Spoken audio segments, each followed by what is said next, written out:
Hi, I'm Emma Morgan. I am a student at Marian University and currently the intern for Catholic Charities Social Concerns. And today I'm going to take a little bit of time to share with you Father Cyprian Davis. Father Cyprian was a monk of the House of St. Meinrad. He actually professed vows in the early 1950s, which was interesting because he was the first Black priest and monk admitted to the house. This was interesting at a time when racism was at its peak in the United States. So he wasn't sure if he was going to be accepted, but his friends actually told him to pursue, and the monastery accepted him with open arms.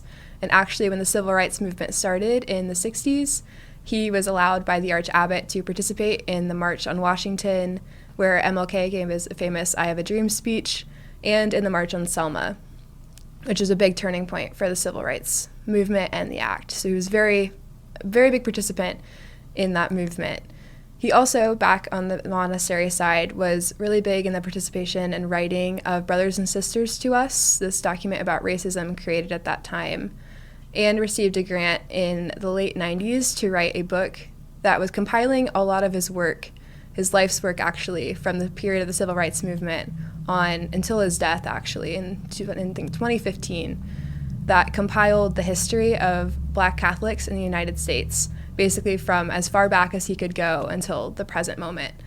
And this was the first time that this history was kind of compiled into a book, and a lot of these stories had been left on the back burner or tried to be forgotten, but he actually brought them to the surface and began to go around giving speeches and talks about his research and his work, and is known to be one of the great medieval historians of monasticism, but also one of the great historians of Black Catholicism in the United States.